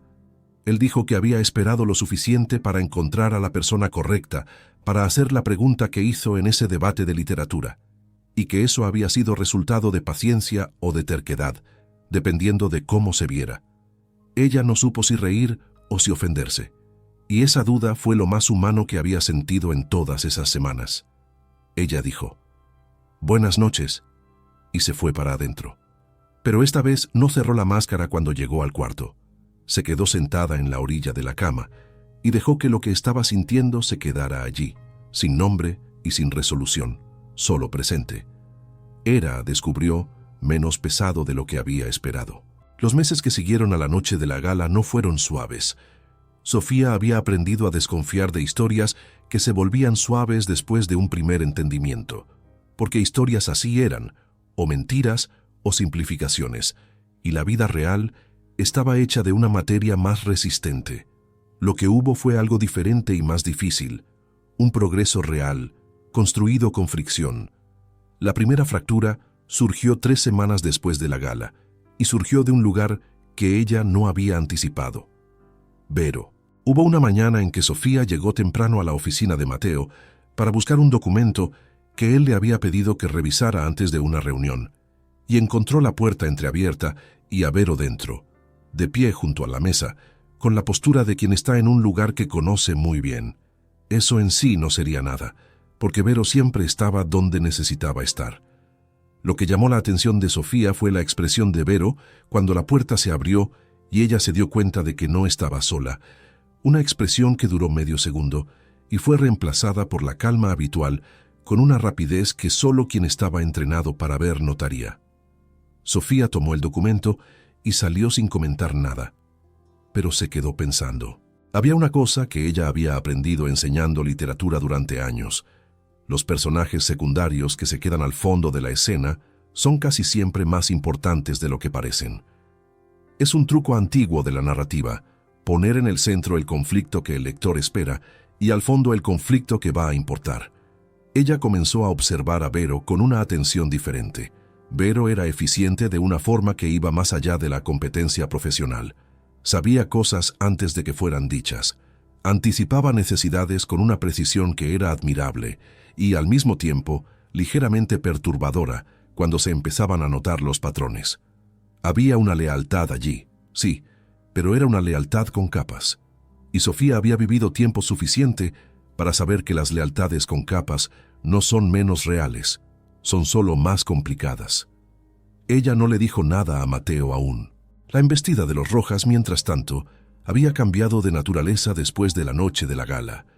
La fotografía manipulada había perdido fuerza cuando las inconsistencias técnicas fueron confirmadas por un especialista contratado por el licenciado Arturo, y la versión del relato había circulado en los mismos grupos donde la imagen había circulado. No era victoria completa porque rara vez lo es, pero había sido suficiente para quitar esa arma específica del arsenal. Lo que vino después fue más sutil. Comenzaron a circular comentarios, sin autoría definida, sobre el origen humilde de la esposa del heredero, sobre sus calificaciones para representar a una familia de peso empresarial, sobre si una profesora de escuela pública había sido cooptada o había sido la iniciadora de algún esquema. Eran comentarios sin consistencia factual, suficiente para ser ignorados, y con frecuencia suficiente para causar ruido. Mateo, cuando supo, dijo que quería responder. Sofía dijo que no. Él dijo que no había forma de ignorar. Ella dijo que estaba equivocado. Dijo que había una diferencia entre ignorar y no reaccionar en el tiempo y el modo que el adversario esperaba. Que su origen no era una fragilidad y por lo tanto no era un blanco, era solo un hecho. Y los hechos respondidos con defensividad ganaban un peso que no merecían, que la respuesta correcta era ninguna respuesta directa y en su lugar presencia consistente y compostura. Él se quedó en silencio por un momento. Entonces dijo que ella era más estratégica de lo que había esperado.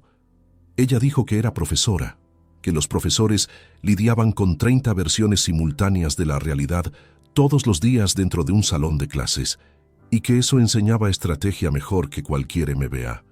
Algo ocurrió en la comisura de su boca de nuevo, y esta vez duró un segundo más. La estrategia de Sofía funcionó. No de inmediato, porque las cosas que funcionan rara vez funcionan de inmediato, pero a lo largo de las semanas siguientes, el ruido fue perdiendo audiencia a medida que ella y Mateo aparecieron en contextos que eran inherentemente más interesantes que los comentarios sin autoría. Una entrevista para una revista de negocios, conducida con la naturalidad de pareja que no necesita probar nada. Un almuerzo con socios estratégicos del grupo, donde ella había hecho 3 comentarios sobre un proyecto social de educación que habían cambiado la dirección de una conversación que estaba yendo por el camino equivocado. Una visita al hospital infantil, a la nueva ala, donde ella había pasado 40 minutos conversando con el equipo de pediatría sobre el programa de lectura que la familia había financiado y que estaba claramente subaprovechado en su potencial, y había salido con anotaciones para una propuesta de reestructuración que había enviado a Mateo esa tarde. Él la había leído al día siguiente y había dicho que quería implementarla. Ella había dicho que iba a necesitar autonomía para conducirla. Él había dicho, ándale, está bien. Ese ándale había pesado diferente a los otros sí que él había dado. La conversación sobre Vero ocurrió una noche de lluvia, cuando el ruido del agua en el techo hacía el silencio de la hacienda menos silencioso, lo que era un alivio. Estaban en la biblioteca, cada uno con su libro, y ella cerró el suyo y dijo el nombre. Vero. Él levantó los ojos. Ella dijo lo que había observado. con precisión y sin dramatismo, porque así era como ella prefería decir cosas difíciles. El episodio de la oficina. Los patrones de anticipación.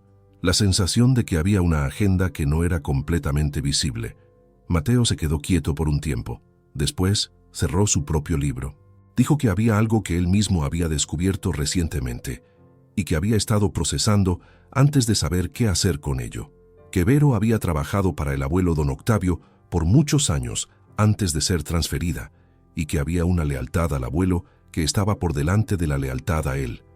Que había una razón para que el abuelo la hubiera posicionado allí. Sofía dijo que necesitaba oír esa razón. Mateo dijo que el abuelo había tenido miedo, que había algo en el testamento de su padre que don Octavio consideraba arriesgado de una forma que iba más allá de los Rojas, algo respecto a una donación que don Ricardo había hecho en los meses antes de fallecer, una donación a una fundación que don Octavio creía que había sido influenciada por personas que no tenían los intereses de la familia en el corazón.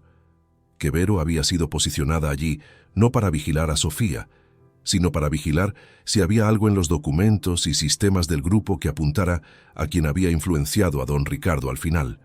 Sofía se quedó procesando eso. Dijo que había algo más. Mateo dijo que sí. Dijo que Vero había encontrado algo.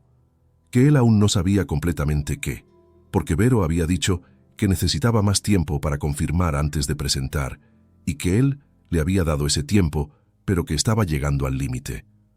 Fueron juntos hasta Vero al día siguiente. La oficina de Vero en la hacienda era una sala más pequeña en el pasillo administrativo, funcional y organizada con la misma precisión que ella misma. Ella los recibió con la serenidad de quien estaba esperando esa conversación desde hacía un tiempo y se había preparado para ella. Lo que Vero había encontrado no era una conspiración de ciencia ficción, era más humano y por lo tanto más complicado que eso. En los meses anteriores al fallecimiento de don Ricardo, había una serie de transferencias a una fundación de salud que en sí no era sospechosa, pero había correspondencia, recuperada de respaldos de sistema que Vero había pasado semanas analizando, entre don Ricardo y un consultor externo que había sido contratado por el Consejo algunos años antes. Y ese consultor tenía, había descubierto Vero, conexiones con la familia Rojas que no estaban documentadas en ningún lugar obvio. La conclusión a la que Vero había llegado era que parte del dinero de la fundación había sido dirigido de forma que reducía el valor neto del patrimonio disponible para el testamento, y que había sido hecho de un modo suficientemente técnico para no ser detectable en una auditoría superficial, pero que en una auditoría profunda dejaría un rastro. Mateo escuchó todo con la neutralidad que era la suya en los momentos difíciles. Después se quedó en silencio por un largo tiempo. Sofía lo observó en ese silencio, y por primera vez comprendió que había allí no solo el ejecutivo calculador que ella había conocido en la ceremonia, con la mano fría y las 4 palabras. Había un hijo que había perdido a su padre 6 semanas antes de que todo esto comenzara, y que ahora descubría que su padre había sido manipulado durante los últimos meses de su vida. Eso tenía una cualidad de dolor que no podía ser resuelta por estrategia, y que ella reconoció porque ya había sentido dolores que no podían. Ella no dijo nada. Pero cuando él se quedó demasiado inmóvil, ella colocó la mano en la mesa, cerca de la suya, sin forzar contacto. Solo presente.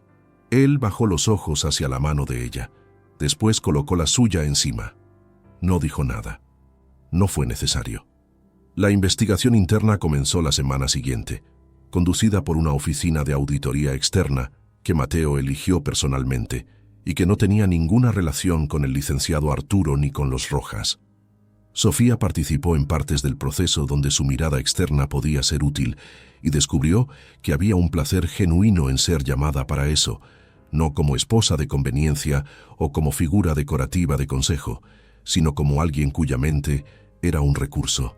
Mateo lo había dicho explícitamente una vez, en una reunión breve antes de una sesión con los auditores, que ella estaba allí porque veía las cosas desde un ángulo diferente y que ese ángulo valía más que cualquier credencial que él podría haber pedido. Ella había tomado aquello con una satisfacción silenciosa que había durado el resto del día.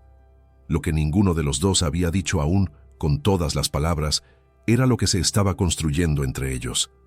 Era real, y los dos sabían que era real. Pero había un cuidado mutuo con la velocidad de las cosas, como quien reconoce que algo que importa merece ser construido con atención. Y aún estaban los Rojas, y aún estaba el testamento, y aún estaba Vero con sus secretos que se iban revelando en capas, y aún estaba el abuelo don Octavio, que sabía más de lo que había dicho, y aún estaba el tiempo que tenía que transcurrir antes de que cualquier cosa llegara a su lugar natural. Sofía había aprendido, con libros y con la vida, que los mejores finales son los que se ganan con un costo real. Ella estaba dispuesta a pagar ese costo. Esta vez porque había elegido, no porque había firmado. La auditoría llevó 11 semanas. 11 semanas en que la hacienda tuvo una cualidad de estar suspendida entre lo que había sido y lo que aún no había decidido ser, como una ciudad antes de una tormenta que todo el mundo siente venir, pero nadie puede prever exactamente cuándo va a llegar. Sofía había aprendido a trabajar dentro de ese estado de suspense mejor de lo que había imaginado que podría. Había retomado la lectura con una intensidad que reconocía como autoprotección, pero aceptaba como tal, y también había en los intersticios de esas semanas desarrollado el proyecto de reestructuración del programa de lectura de Lala Beatriz, que había esbozado en sus primeras visitas al hospital. Mateo había proporcionado un presupuesto, contactos y autonomía como había prometido, y ella se había lanzado al trabajo con una energía que la sorprendía incluso a sí misma. El programa había sido idealizado con buenas intenciones e implementado sin metodología, lo que era el error más común en proyectos filantrópicos de familias que tenían capital y voluntad, pero no tenían conocimiento pedagógico. Sofía había rediseñado el modelo en 4 fines de semana de trabajo intenso, consultando a colegas profesoras de la escuela pública que aún mantenían contacto con ella, aportando perspectivas prácticas que ningún consultor de gabinete con salario de alto mercado jamás tendría. Cuando presentó el proyecto revisado al Consejo de Administración del hospital, una tarde de martes, había 6 personas en la sala y 5 de ellas eran del área médica y tenían la resistencia natural de quien recibe presentaciones de personas de fuera del área. Ella había previsto eso y había construido la presentación de un modo que hablaba primero de los datos y después de las ideas, porque los datos son más difíciles de resistir que las ideas. Cuando salió de esa sala, el proyecto estaba aprobado con presupuesto aumentado. Mateo había permanecido recargado en la pared durante toda la presentación, de brazos cruzados y expresión que ella había aprendido a decodificar como concentración y algo que, a lo largo de las últimas semanas, había pasado a reconocer como orgullo, el tipo discreto que las personas que no gustan de demostrar emoción demuestran por la postura y no por el rostro. En el carro de regreso, él dijo que había pensado que necesitaría intervenir una vez. Ella dijo que habría sido innecesario. Él dijo que lo sabía. Dijo que había sido por eso que no lo había hecho. Ella dijo que apreciaba eso más de lo que podía expresar adecuadamente. Él dijo que apreciaba más cosas de lo que podía expresar adecuadamente también. Había una cualidad diferente en el silencio que siguió. Era el silencio de 2 personas que estaban llegando, cerca de decir cosas que aún no habían dicho. La auditoría produjo un informe de 47 páginas que llegó un martes por la mañana temprano, y Mateo lo leyó solo antes de mostrárselo a cualquier persona, incluyendo a Sofía. Ella supo que había llegado, porque Concha vino a su cuarto a las 6:30, y dijo que Mateo había pedido café para 2 en su oficina. Ella se levantó, se vistió y fue. Él estaba de pie frente a la ventana cuando ella entró, con el informe en la mano y los ojos en el jardín allá abajo, que aún estaba en la penumbra de esa hora. Ella se sentó en la silla frente a la mesa y esperó. Él dijo que el informe confirmaba lo que Vero había encontrado, y que había más de lo que Vero había logrado rastrear. El consultor externo que había influenciado a don Ricardo en los últimos meses había sido contratado originalmente por Armando Rojas, vía una de las empresas intermediarias que compraban participaciones accionarias, y se había insertado en el círculo de confianza de don Ricardo durante un periodo en que él estaba lidiando con la noticia de salud que había precedido su fallecimiento. Don Ricardo había sido un hombre brillante en los negocios, pero había quedado vulnerable en una fase que lo dejaba más receptivo a consejos de quien parecía bien intencionado. El dinero de la fundación había sido dirigido de modo a reducir uno de los portafolios del grupo, de una forma que, combinada con las compras discretas de participación de los Rojas, colocaría a la familia a 15% del control necesario para forzar una votación en el Consejo. No era un golpe abierto, era un vaciamiento gradual, construido a lo largo de años por alguien con paciencia y rencor suficientes para planear en décadas. Mateo dijo que había una cosa más. Dijo que había una carta entre la correspondencia recuperada por la auditoría, una carta de don Ricardo para don Octavio, escrita 2 meses antes de su fallecimiento, que don Octavio nunca había mencionado a nadie. Sofía esperó. Mateo dijo que la carta mostraba que don Ricardo había desconfiado del consultor cerca del final, que había intentado alertar a don Octavio, pero que había muerto antes de que las consecuencias completas pudieran ser entendidas y comunicadas, y que don Octavio había recibido esa carta, la había guardado y la había mantenido por meses sin compartirla con su hijo, porque había creído que podría manejarlo solo, como había manejado todo en la vida.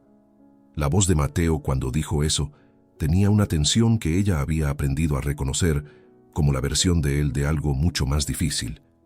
Ella preguntó si él había hablado con el abuelo. Él dijo que aún no, que había leído el informe a las 5 de la mañana y que había ido directo a la ventana y se había quedado allí hasta que llegó la hora de invitar el café para 2. Ella dijo que ir hasta don Octavio juntos sería el camino. Él la miró, y había en esa mirada una cosa que era nueva, una apertura que los ojos oscuros y directos no habían mostrado antes, que era el reconocimiento de que él no estaba solo en aquello y que había alguien a su lado con quien el peso podía, si él dejaba, ser dividido. Fueron juntos. Don Octavio los recibió en su ala con la compostura de alguien que había esperado esa conversación y había decidido cómo sería. Estaba vestido, cabello peinado, el café ya servido. Había allí la dignidad de un hombre que conocía la diferencia entre el arrepentimiento que corroe y el arrepentimiento que asume. Él dijo que había cometido un error. Dijo que había guardado la carta de su hijo porque había creído que su generación sabía lidiar con esos asuntos mejor sola, que pedir ayuda era debilidad y que involucrar al hijo sería protegerlo indirectamente de un dolor que don Octavio creía que podría resolver por sí mismo. Dijo que había sido criado con la creencia de que los hombres fuertes resuelven los problemas solos y que esa creencia había costado caro esta vez. Mateo se quedó en silencio por un tiempo después de eso. Después dijo que había una pregunta que necesitaba hacer.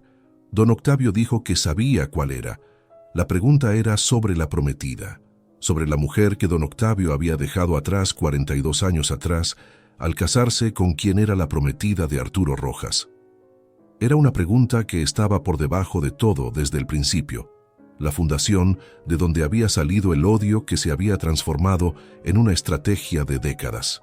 Don Octavio dijo que era una historia de la que había contado la versión simplificada de la que se había convencido a lo largo de los años.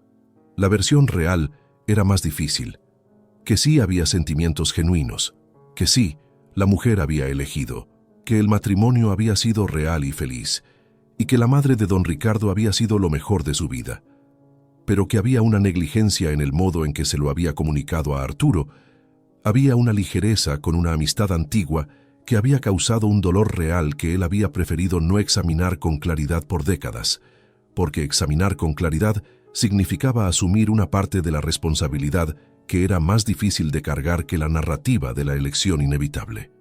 Él dijo que debía eso desde hacía mucho tiempo.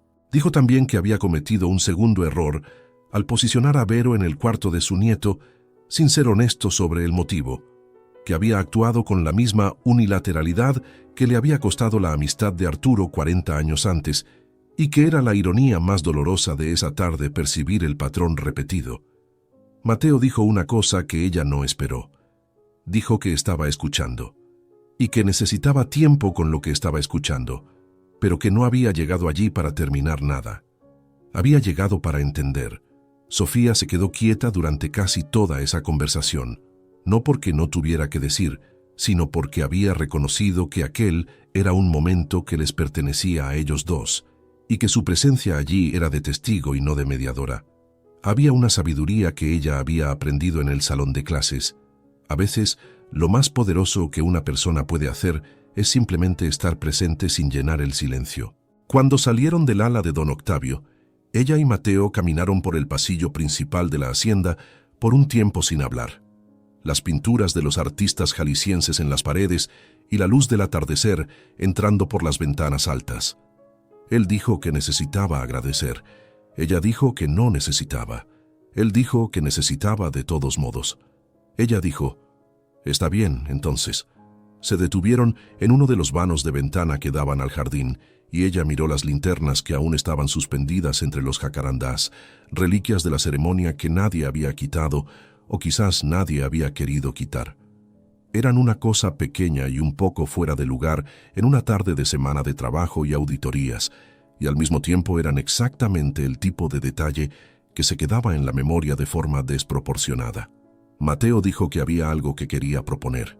Ella esperó. Él dijo que el informe de la auditoría sería entregado al Consejo la semana siguiente, que los Rojas serían confrontados con las evidencias y que, dada la solidez de lo que había sido encontrado, la posición de ellos en el Consejo sería reestructurada, que la cláusula del testamento estaría cumplida en los meses siguientes conforme al cronograma que había sido establecido, que, en términos formales, el periodo más crítico había pasado, y que había una conversación que quería tener que no era sobre el grupo, no era sobre el consejo, no era sobre ningún papel. Ella dijo que estaba escuchando. Él dijo que se estaba quedando sin métodos para comunicar lo que estaba sintiendo sin parecer que estaba comunicando una nueva cláusula contractual y que había reconocido la ironía de eso. Ella dijo que reconocía la ironía también. Él dijo que, aparte de toda la ironía, había una pregunta que le gustaría hacer, si ella estaba dispuesta a escuchar. Ella dijo que estaba. La pregunta que él había dicho que quería hacer quedó suspendida en el aire del pasillo en aquel atardecer por un instante. Y entonces no vino. No vino, porque Concha apareció en el pasillo en ese exacto momento con urgencia en los pasos, lo que era excepcional, y dijo que había una llamada del licenciado Arturo que no podía esperar. Mateo se quedó inmóvil por 2 segundos, mirando a Sofía con una expresión que era claramente la lucha entre lo que necesitaba ser hecho y lo que había estado a punto de decir. Después dijo, «Disculpa», y se fue. Ella se quedó en el vano de la ventana por un momento, con los jacarandás y las linternas a la vista y el corazón a un ritmo ligeramente desregulado que ella había aprendido a identificar en esas semanas como la firma específica que él había adquirido en su sistema sin pedir permiso. Después fue a la biblioteca, porque era allí a donde ella iba cuando necesitaba un lugar que fuera suyo dentro de aquella casa que aún estaba aprendiendo a ser. La llamada del licenciado Arturo resultó en 2 días más de reuniones antes de que la sesión del Consejo fuera formalmente convocada. Había una decisión estratégica sobre el momento adecuado de presentar los descubrimientos de la auditoría, y Mateo había trabajado con el licenciado Arturo en esa decisión, con la precisión de alguien que entendía que el modo de presentar las pruebas era tan importante como las pruebas en sí. Sofía había participado en partes de esas conversaciones, a invitación de él, y había contribuido con una perspectiva que sorprendía a los abogados involucrados de la forma en que las perspectivas inesperadas sorprenden cuando llegan de quien no se espera que las tenga. Había una reunión en que el licenciado Arturo había mencionado, sin darse cuenta de que lo había mencionado, que había un componente emocional en la trayectoria de los Rojas que podría ser abordado de un modo diferente a la confrontación directa. Ella había dicho que sí que lo había. Todos en la sala la habían mirado. Ella había dicho que había una familia entera cuyo proyecto de vida había sido construido en torno a un rencor, y que ese rencor había comenzado en un dolor real, aunque expandido y distorsionado a lo largo de generaciones. Que confrontar solo con evidencias legales resolvía el problema del Consejo, pero no resolvía el problema humano, y que el problema humano dejado sin resolución encontraba otras formas de continuar. El licenciado Arturo había dicho que su trabajo era resolver el problema del Consejo. Ella había dicho que sí, y que el de él también. Mateo se había quedado quieto durante ese intercambio, con los ojos entre ella y el abogado, y después había dicho que había un elemento en la presentación al consejo que necesitaban añadir, y había comenzado a describir exactamente lo que ella había sugerido con sus propias palabras. Ella no había comentado sobre eso, solo había anotado. La sesión del consejo ocurrió una tarde de tiempo cerrado, con el cielo de Guadalajara cargado de una forma que parecía cómplice del peso de lo que estaba siendo discutido en la sala de reuniones del 27º piso. Sofía no estaba presente en esa sesión, por razones estratégicas que ella misma había argumentado, porque su presencia podría ser usada por los Rojas como argumento de influencia indebida. Ella se había quedado en casa, se había quedado en la biblioteca, evidentemente, y había releído el mismo párrafo de Elena Garro 11 veces sin lograr avanzar al siguiente. Mateo llegó a las 8 de la noche. Ella estaba en la biblioteca cuando oyó los pasos en el pasillo, pasos de alguien que había llegado con un peso que era diferente al peso con que había salido, y ella se quedó parada con el libro en la mano esperando. Él entró en la biblioteca y se quedó en la puerta por un segundo. Ella levantó los ojos. La sesión había durado 4 horas. La auditoría había sido presentada. Los Rojas habían llegado con 2 abogados y la hija Daniela, que había intentado deconstruir las evidencias con la competencia técnica esperada y no lo había logrado, porque lo que había sido encontrado era demasiado sólido para una deconstrucción de gabinete. Al final de la sesión, Armando Rojas se había quedado en silencio por un largo tiempo después de que los abogados terminaron de hablar, y entonces había pedido una suspensión de 15 minutos. Cuando volvió no había abogados con él, había solo Daniela, que había propuesto, con una formalidad que Mateo describió con respeto visible, una revisión negociada de las participaciones accionarias a cambio de un compromiso por escrito de que los descubrimientos de la auditoría no serían hechos públicos de un modo que destruyera la reputación de una familia que había construido un legado propio a lo largo de décadas, independiente del odio que había alimentado la estrategia reciente. Mateo había aceptado la negociación. Había aceptado también por una razón que él le contó a Sofía esa noche y que ella no había previsto. Antes de cerrar la sesión, con todos los otros miembros del consejo aún en la sala, él había pedido la palabra para una declaración personal y había dicho que había una deuda antigua de la familia Alcántara con la familia Rojas que no estaba en los números, pero que existía con la misma solidez de los balances financieros. Había dicho lo que el abuelo había confesado, de forma suficientemente honesta para ser real y suficientemente dignificante para no ser humillante. Había dicho que la reconciliación no era obligación de nadie, pero que estaba disponible si había disposición. Armando Rojas había escuchado eso con los ojos en una expresión que Mateo describió como la expresión de alguien que oye algo que esperaba oír durante toda la vida y no sabía que había estado esperando. No había dicho nada en la sala, pero se había quedado después de que todos salieron y había extendido la mano. Sofía escuchó eso con el libro aún en la mano y los ojos en el rostro de Mateo mientras él contaba, y sintió algo organizarse dentro de ella que le tomó un momento nombrar. Era el reconocimiento de que había allí una cualidad moral que ella había buscado en las personas toda la vida dentro y fuera de las páginas, la cualidad de quien no elige el camino más fácil cuando el camino correcto está disponible, aunque el camino correcto sea más difícil y menos obvio. Ella dijo que había hecho lo correcto. Él dijo que había hecho lo que ella había sugerido en la reunión. Ella dijo que había sugerido de modo diferente. Él dijo que había mejorado la sugerencia. Ella dijo que concordaba. Había algo muy cercano a una sonrisa en los labios de él cuando dijo eso. Y ella había aprendido a reconocer aquella cosa como una sonrisa real porque era lo más cercano que él llegaba. Y esa diferencia se había convertido, a lo largo de las semanas, en uno de los detalles que ella guardaba con un cuidado que no confesaría fácilmente. Se quedaron en la biblioteca hasta tarde esa noche, con el tiempo cerrado afuera que se había convertido en lluvia fina que golpeaba los cristales, y conversaron sobre lo que había sucedido y lo que vendría después y otras cosas que no tenían nada que ver con el grupo o el consejo.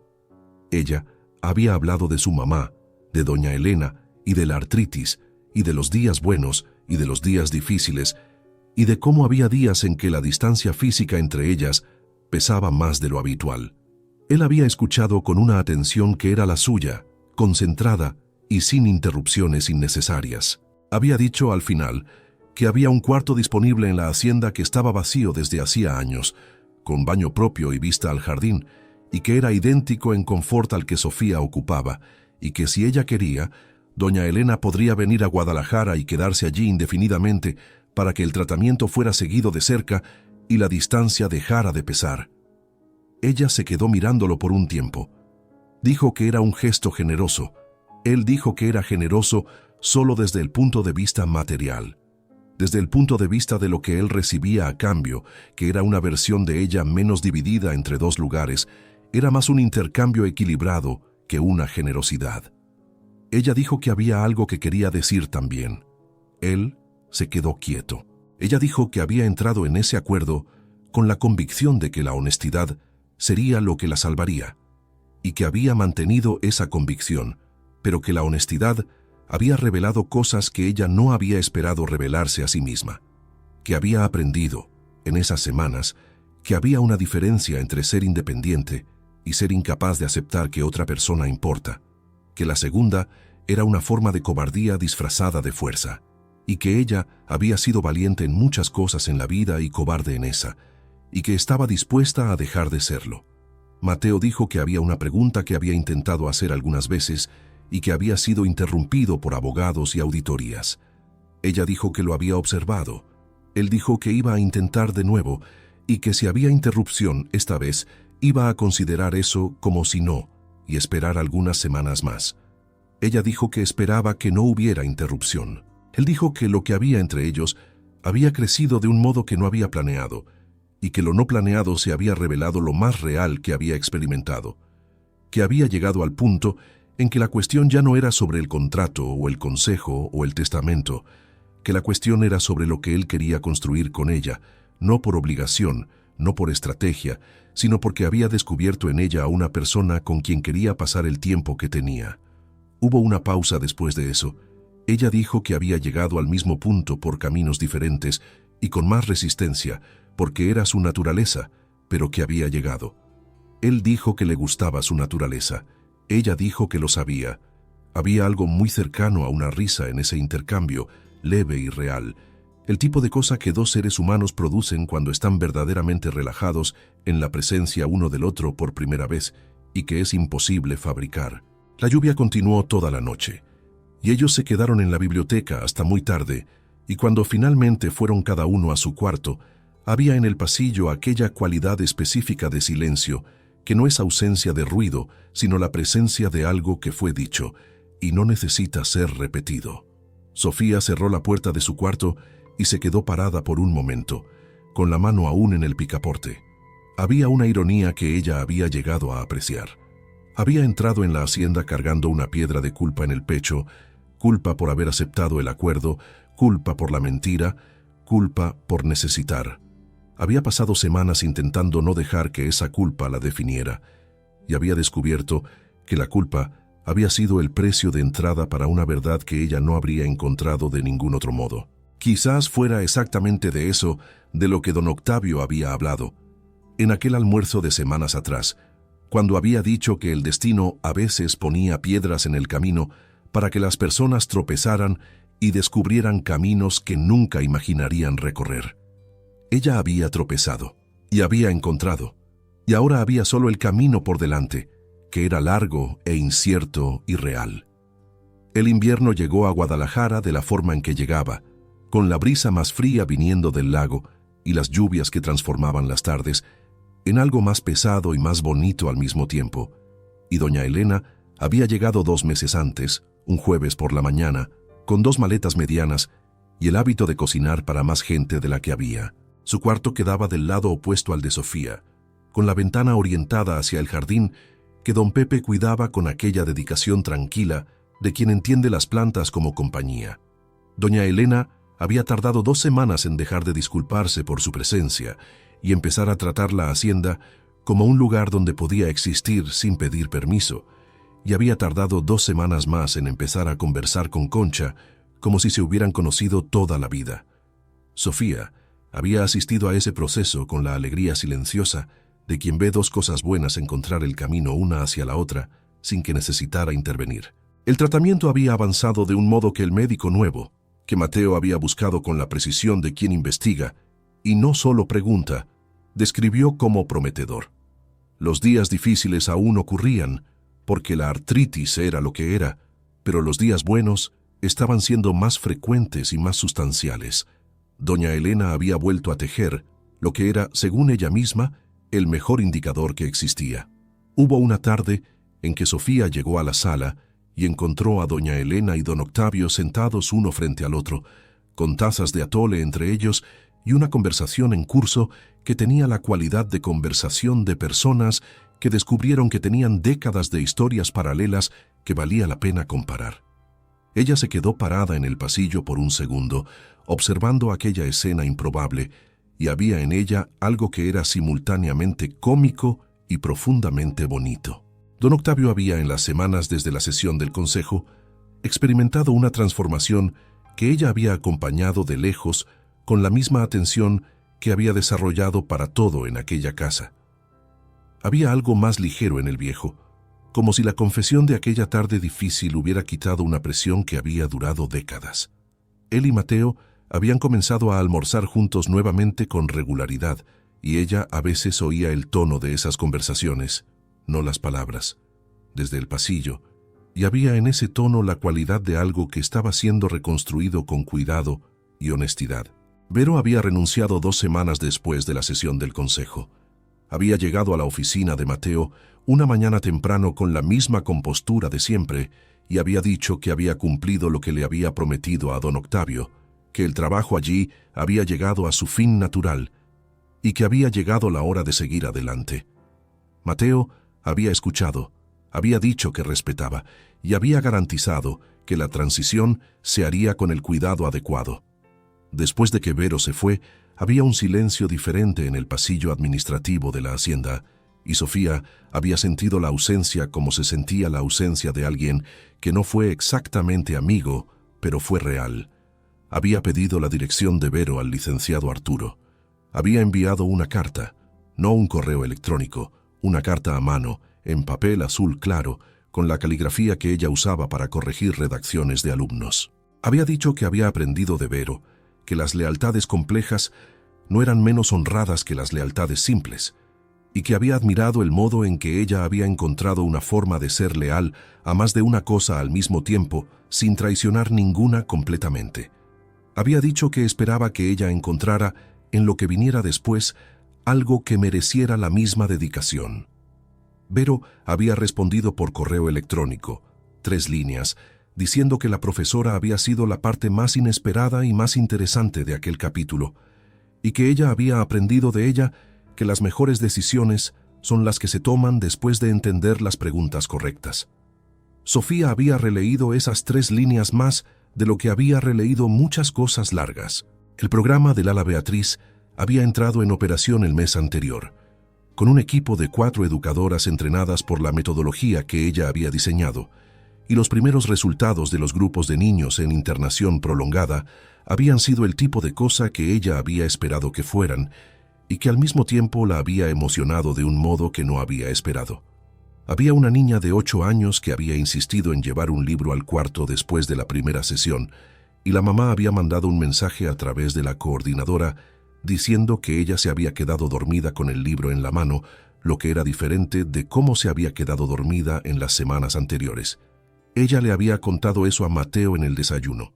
Él había escuchado y después se había quedado mirando la taza por un momento antes de decir que para eso debía servir la lana. Ella había dicho que concordaba absolutamente. Había una facilidad en los desayunos, ahora que era difícil de imaginar, comparada con los 11 minutos de silencio contado de los primeros días. Había conversaciones y había también silencios, pero silencios diferentes.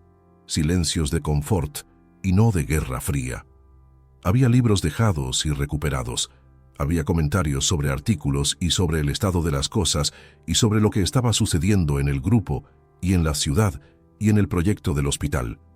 Y había, creciendo con la solidez de las cosas que se construyen despacio y no son presionadas, algo entre ellos que ya no cabía en una definición contractual de ninguna especie. El plazo del testamento llegó un martes, sin ceremonia.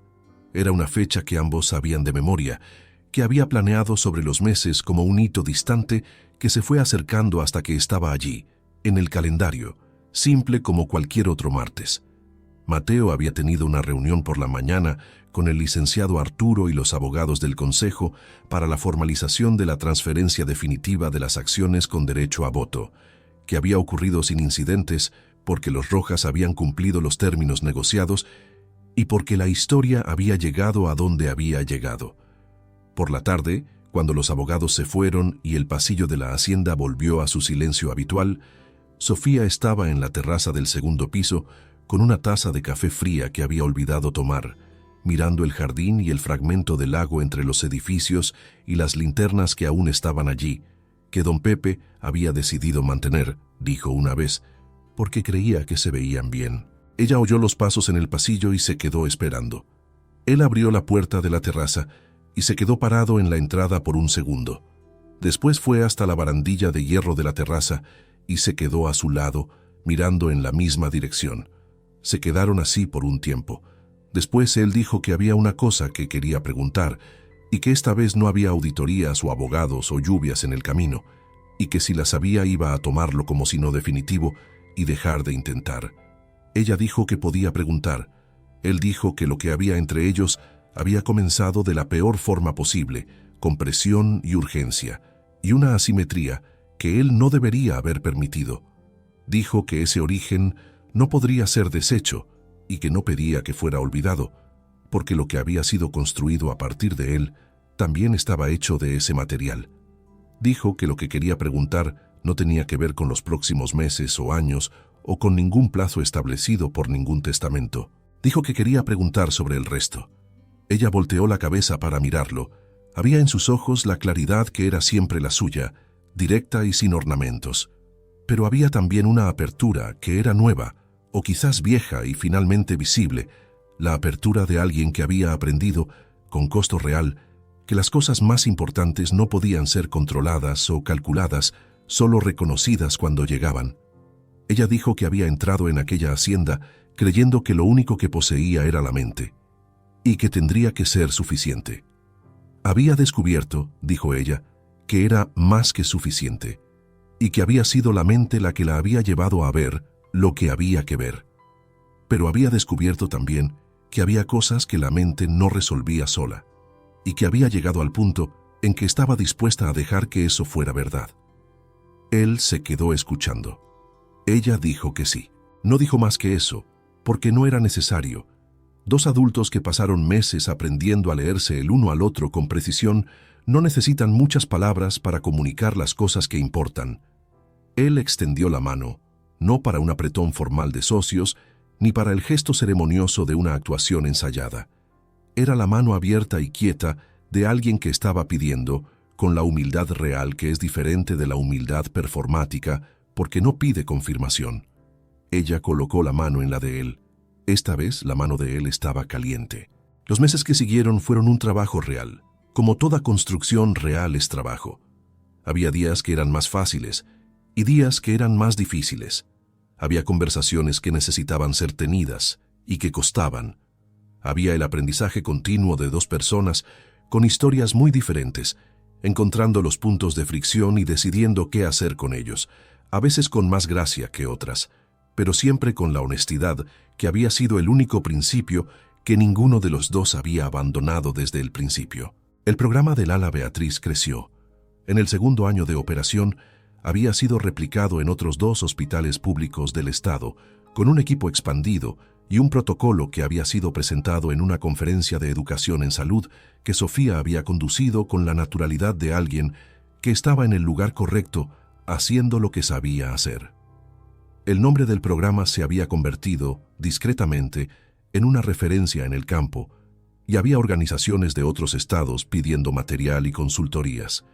Ella había continuado dando clases.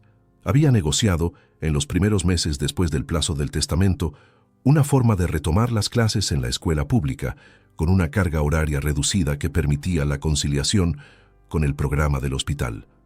Mateo había escuchado esa propuesta con la seriedad que era la suya y había dicho que tendría sentido que ella continuara. Había dicho eso como si fuera obvio, porque para él lo era. Esa facilidad había sido, por razones que ella no intentó analizar completamente, la cosa que más había significado. Doña Elena había hecho de Guadalajara su casa con una naturalidad que la propia Sofía había envidiado ligeramente. Había amistad con Concha, había la rutina del jardín con don Pepe que se había convertido en tardes de conversación con tazas de café, había la novela que veía en la televisión de la sala pequeña y que don Octavio, por razones que nadie había entendido completamente, había comenzado a ver también, sentado en un sillón a 2 metros de ella con el periódico en la mano, pero los ojos en la pantalla. Había una familia allí, construida de partes que nadie había planeado que se quedaran juntas. Un domingo de brisa fuerte, con el aroma a sal viniendo del lago que quedaba a pocas cuadras, Sofía estaba en la biblioteca releyendo a Juan Rulfo cuando Mateo entró con 2 vasos de agua de horchata y se sentó al otro lado de la mesa, como había hecho cientos de veces en esos meses, y había una normalidad en aquello que era la cosa más extraordinaria que ella había encontrado en toda la historia. Él dijo que había una propuesta que quería hacer. Ella levantó los ojos del libro. Dijo que había estado pensando en crear una fundación con nombre y estructura independientes del grupo, enfocada en educación y literatura, específicamente en el alcance de programas como el del Ala Beatriz para comunidades sin acceso a esos recursos. Dijo que había un arquitecto que había propuesto un centro de lectura en una comunidad en el interior, que había estado sin escuela durante 3 años. Dijo que había pensado en pedirle a ella que dirigiera la fundación. Ella cerró el libro. Dijo que había condiciones. Él dijo que escucharía las condiciones. Ella dijo que quería autonomía de gestión pedagógica sin aprobación previa del grupo para cada decisión, que quería que la selección de los proyectos fuera hecha con criterios que ella misma establecería, con consulta a la comunidad y no a asesores de imagen, y que quería que el nombre de la fundación fuera sencillo. Él dijo, «Ándale, está bien. ¿Y qué tienes en mente para el nombre?» Ella dijo que había un pasaje de una carta de Elena Garro que había releído varias veces en esos meses, donde ella decía que escribir es una forma de no morir, que había pensado en esa idea cuando había comenzado a trabajar en el hospital, porque era exactamente lo que leer hacía por los niños que se quedaban semanas internados lejos de todo lo que conocían, y que había pensado en un nombre que venía de eso. Dijo, «Forma de no morir». Él se quedó mirándola. Después dijo que era el nombre correcto, y lo era. La ceremonia de inauguración de la fundación ocurrió 1 año y algunos meses después. Era un sábado por la mañana, en un espacio sencillo en un barrio de la periferia de Guadalajara, que había sido reformado por un arquitecto joven contratado por la propia comunidad, con estantes de madera clara cubiertos de libros que habían sido donados por escuelas y bibliotecas de todo Jalisco. Había niños y profesores y vecinos del barrio, y algunos miembros del consejo del grupo, y doña Elena, con el tejido en la bolsa, y don Octavio con el saco y los ojos azules, llenos de aquella cualidad que venía de dentro. Sofía había preparado un discurso de 5 minutos y lo había abandonado la mañana del evento, porque había algo que quería decir que no estaba en el papel. Se quedó frente a las personas, con los estantes de libros detrás de ella, y el sol entrando por las ventanas grandes que el arquitecto había colocado para que hubiera luz natural todo el día, y dijo que había un momento, más de 2 años antes, en que había estado frente a un espejo y no había reconocido a la mujer que la encaraba de vuelta. Dijo que había tardado un tiempo en entender que el desconocimiento no era pérdida de sí misma, sino el inicio de un encuentro con partes de ella que no sabía que estaban allí. Dijo que había aprendido, con un hombre que había llegado a ella del modo más improbable, que las cosas más reales de la vida rara vez llegan por la puerta principal. Había una sonrisa de Mateo al fondo de la sala, que ella vio y que fue la más completa que había visto en 2 años, y ella supo que él había oído lo que había dicho de todas las formas en que lo había dicho. Ella dijo que la fundación estaba dedicada a todos los niños que necesitaban un libro para descubrir que el mundo era más grande que el lugar donde estaban atrapados en el momento, y que era también dedicada a la idea de que las historias que comienzan como mentiras pueden convertirse, si las personas dentro de ellas tienen suficiente valor para ser honestas, en las verdades más profundas de una vida. La gente aplaudió. Los estantes de libros estaban llenos. Afuera, Guadalajara tenía el aroma a sal y el viento del lago, y había un mundo entero esperando las próximas páginas.